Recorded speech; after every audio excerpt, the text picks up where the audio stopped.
Assalamualaikum warahmatullahi wabarakatuh. Di video kali ini kita akan membahas tentang dua cucu Nabi Muhammad SAW. Mereka tak lain adalah Hasan dan Husain.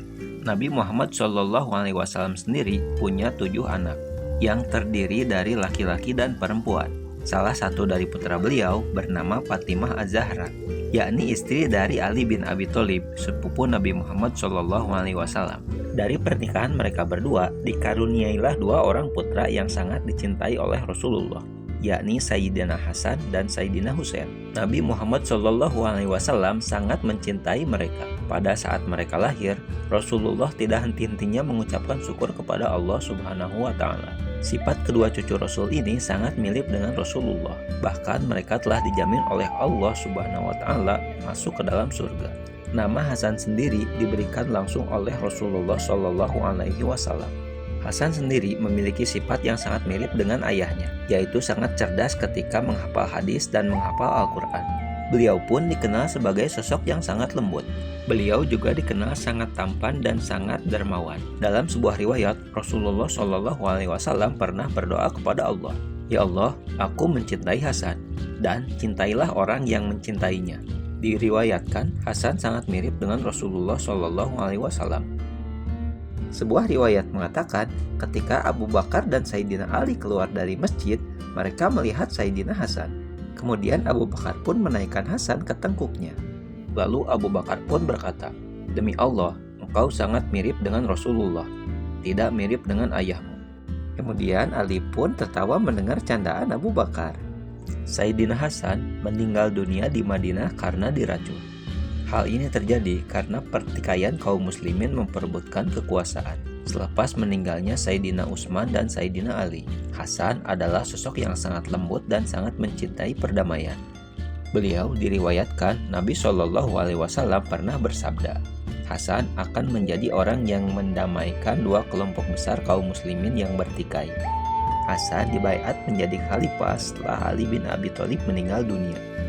Ali bin Abi Thalib meninggal dunia karena dibunuh oleh seorang Khawarij bernama Abdurrahman bin Muljam.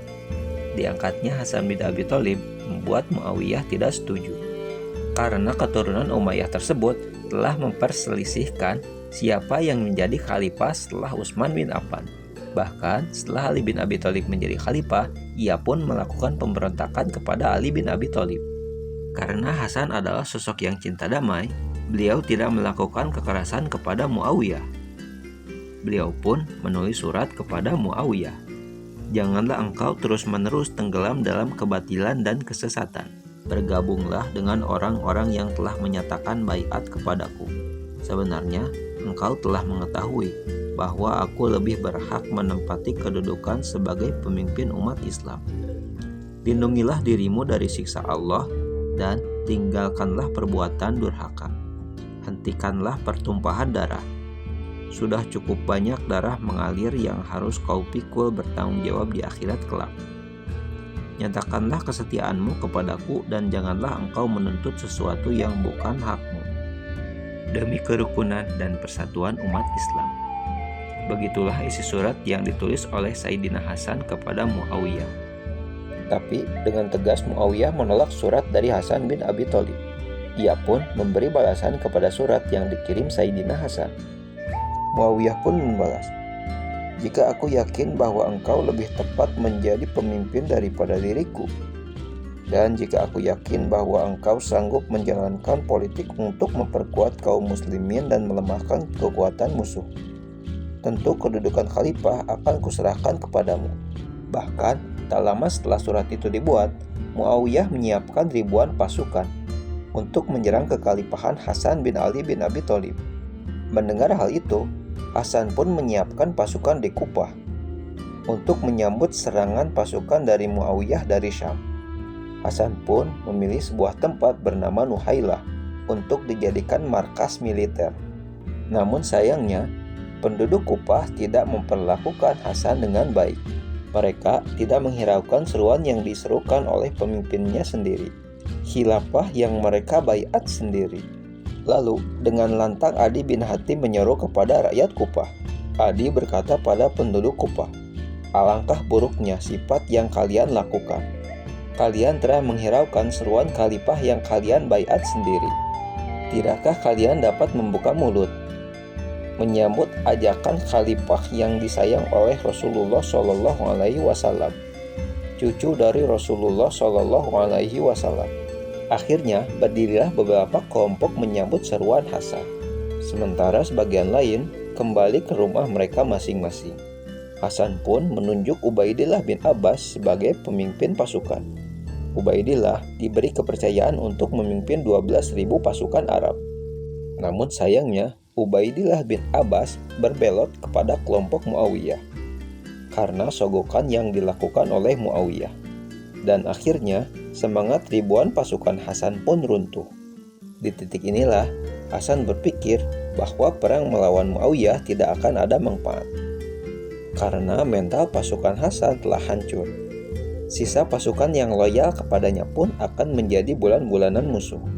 Ia pun akhirnya berdamai dengan Muawiyah dengan beberapa kesepakatan, yang salah satunya menyerahkan tanggung jawab sebagai khalifah kepada Muawiyah. Hal ini tentunya sangat membuat pecinta keturunan Rasulullah Shallallahu Alaihi Wasallam sangat terpukul. Akhirnya, setelah menyelesaikan segala urusannya di Kufah, Hasan pun pergi ke Madinah. Sebelum beliau berangkat ke Madinah, beliau pun berkata kepada para pendukungnya di Kufah, "Wahai pendukungku, Muawiyah telah merebut kekuasaan sebagai khalifah dariku. Namun, aku lebih mengutamakan perdamaian, agar pertikaian dua kaum muslimin yang besar tidak lagi menumpahkan darah." Begitu lembutnya hati Hasan bin Ali. Beliau lebih memilih kehilangan kekuasaan untuk menciptakan perdamaian di antara kaum muslimin. Beliau lebih memilih haknya direnggut daripada harus ada tetesan darah yang mengalir dari kaum muslimin. Kedatangan Hasan ke Madinah disambut gembira oleh penduduk Madinah. Mereka sangat gembira karena cucu Nabi Muhammad SAW yang sangat disayang oleh Rasulullah ini kembali ke tempat di mana kakeknya meninggal dunia.